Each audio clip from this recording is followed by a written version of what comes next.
윤호영 카카오뱅크 대표이사는 상장 이후 고평가 논란이 끊이지 않는 카카오뱅크 기업 가치를 입증하고 키워야 하는 과제를 안고 있습니다.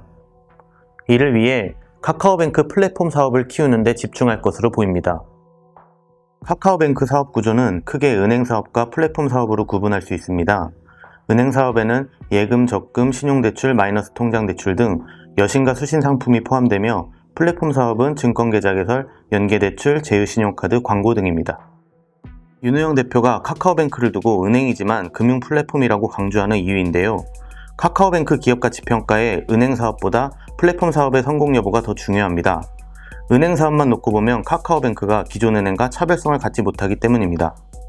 윤호영 대표가 플랫폼 사업에서 별다른 성과를 보여주지 못하면 카카오뱅크는 결국 은행이라는 시선에서 벗어나기 힘듭니다. 카카오뱅크가 기존 은행과 차별점이 없다면 현재 기업 가치는 매우 고평가됐다고 볼 수 있습니다. 카카오뱅크는 상장 이후 곧장 금융주 1위 자리를 차지하고 있고 기업 가치는 약 32조 원에 이릅니다. 통상 금융사의 적정 기업 가치를 평가하는 지표로 쓰이는 주가 순자산 비율 기준 9배가 넘는 수치입니다. 고평가 논란의 불씨는 이 부분에서 나옵니다. 윤호영 대표는 상장 전 공모가를 선정하는 과정부터 비교군에서 국내 금융사를 포함시키지 않았습니다. 카카오뱅크가 기업가치 평가를 위해 비교군으로 삼은 곳은 로켓컴퍼니, 팍세그로, TCS 그룹 홀딩스, 노드넷 등 해외 금융 플랫폼 기업들입니다. 윤호영 대표는 7월 기업 공개를 앞두고 연 기자간담회에서 카카오뱅크가 인터넷 전문은행을 넘어 금융 종합 플랫폼을 지향한다고 밝히기도 했습니다. 카카오뱅크는 올해 상반기 기준으로 증권계좌 개설 429만 자, 연계대출 3조 1250억 원, 제휴신용카드 25만 장 발급 등 플랫폼 사업에서 성과를 거뒀습니다. 윤호영 대표는 기존 플랫폼 사업 영역을 펀드, 보험, 자산관리 등으로 넓히겠다는 계획을 세우고 있습니다.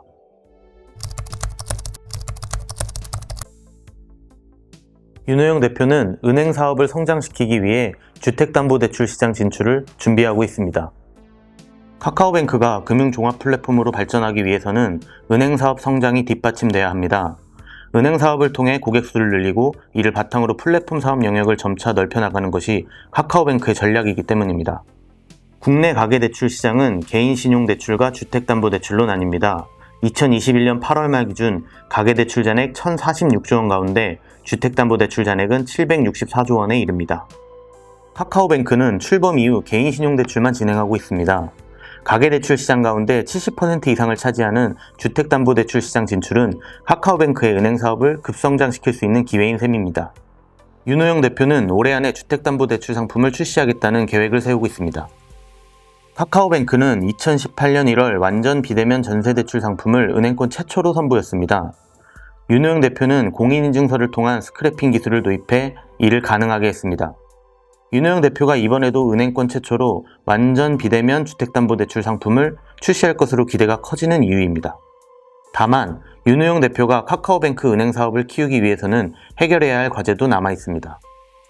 카카오뱅크는 통상 중금리 대출이라고 불리는 중저신용자 대상 대출이 차지하는 비중을 높여야 합니다.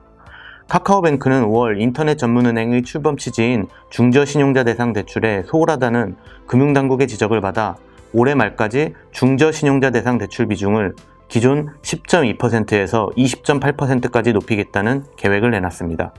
대출 사업 외형을 키울수록 중저신용자 대상 대출도 더 많이 실행해야 해 셈법이 복잡할 수밖에 없습니다. 중저신용자 대상 대출이 지니고 있는 리스크도 부담입니다. 기존 신용평가 모형을 적용하면 고신용자보다 중저신용자에서 부실률이 높게 나타날 수밖에 없습니다.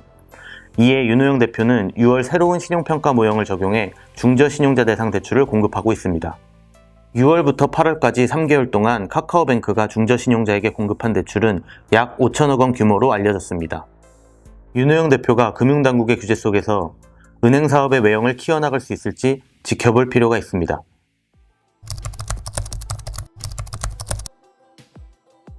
카카오뱅크가 기존 금융권과 차별화된 플랫폼 경쟁력을 기반으로 금융대장주에 올랐지만 안심하기에는 이른 것으로 보입니다. 올해부터 카카오뱅크 추격의 고삐를 재고 있는 K뱅크에 더해 2천만 고객을 등에 업은 토스뱅크가 출범하며 인터넷 전문은행 업계 경쟁이 치열해지고 있습니다. 경쟁 인터넷 전문은행들이 성장하는 것이 인터넷 전문은행 업권 성장에는 도움이 될 수 있지만 카카오뱅크가 보여준 차별성이 희석될 수 있습니다.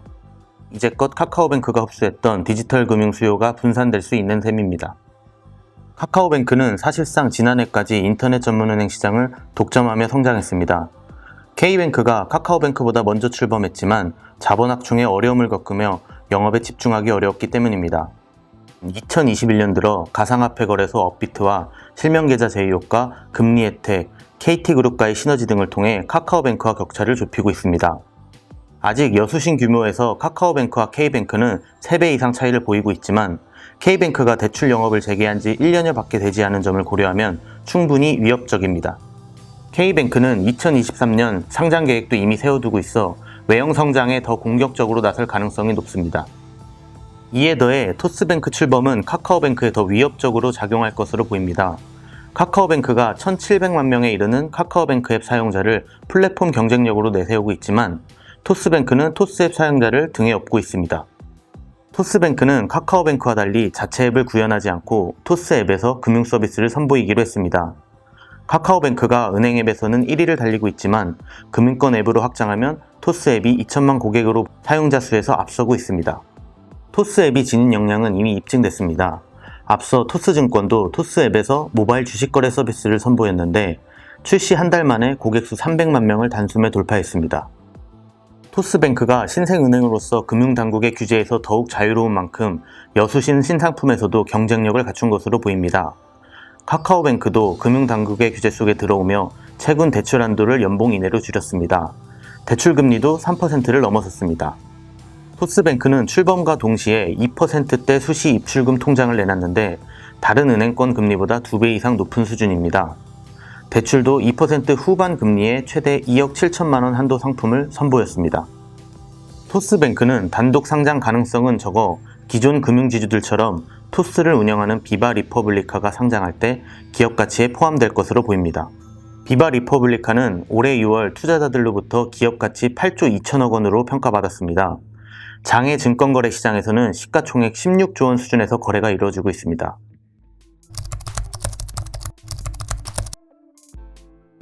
카카오뱅크 주가가 고평가 논란이 지속되며 좀처럼 안착하지 못하는 모습을 보이고 있습니다. 고평가 논란이 해소되지 않은 만큼 공매도 부담도 커질 것으로 예상됩니다. 카카오뱅크 주가가 고점과 저점 기준으로 한 달 사이 30%가량 빠지며 상장 첫날 종가인 78,500원보다 낮은 수준에서 거래되고 있습니다.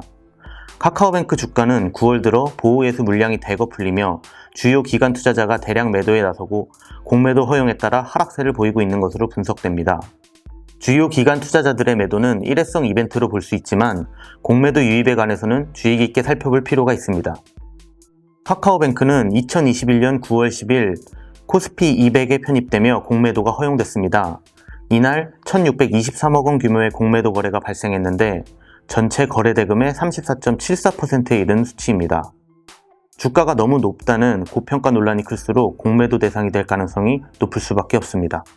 카카오뱅크가 국내 금융권에서 비교군이 없는 만큼 고평가 논란을 단기간에 잠재우기는 쉽지 않습니다. 앞으로도 공매도가 늘어날 여지가 충분한 셈입니다. 카카오뱅크의 기업가치 간극에서 공매도 수요가 발생하는 만큼 간극을 지속해서 좁혀나가야 합니다. 우선 실적을 통해 기초 체력을 다지는 것이 중요해 보입니다.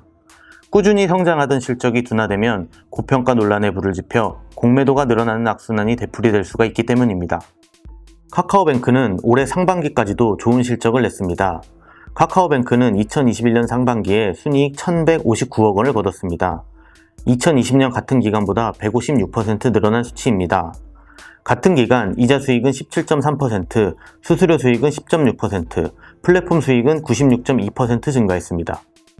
다만 올해 하반기부터 가계대출 한도 축소, 중저신용자 대상 대출 확대 등 금융당국 규제 효과가 나타나는 만큼 하반기 실적에서도 성장세를 보일 수 있을지는 지켜봐야 합니다.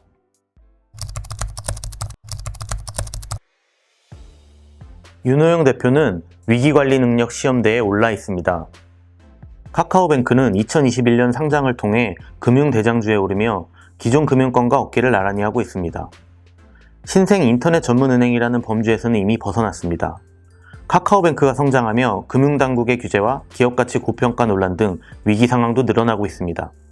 다만 이런 상황들은 윤호영 대표에게 위기인 동시에 은행 대표로서 능력을 입증할 수 있는 기회이기도 합니다. 윤호영 대표는 카카오뱅크의 아버지라고 할 수 있습니다. 윤호영 대표는 카카오뱅크 설립 아이디어를 실행에 옮기기 위해 2014년 10월 1인 태스크포스를 만들고 카카오 내부의 반대 의견을 설득하기도 했습니다. 카카오뱅크의 탄생과 성장까지 모든 순간을 함께하고 있는 것입니다. 윤호영 대표가 금융사 대표로서 금융 관련 업무에서 성과를 보여준 것은 아직 많지 않습니다. 애초에 카카오뱅크는 이용우 대표이사와 윤호영 대표이사 공동 대표이사 체제로 운영됐기 때문입니다. 윤호영 대표는 정보통신기술 관련 업무를, 이용우 전 대표는 금융 관련 업무를 분담해 맡아왔는데 윤호영 대표가 2020년 3월부터 카카오뱅크를 단독으로 이끌고 있습니다. 윤호영 대표는 올해 3월 정기주주총회에서 연임에 성공해 2023년 3월까지 2년 임기를 부여받았습니다. 중저신용자 대출 비중 높이기, 기업가치 고평가 논란 등 굵직한 금융 관련 업무를 수행해내지 못한다면 단독 대표 체제에 관한 불신이 생길 수 있습니다.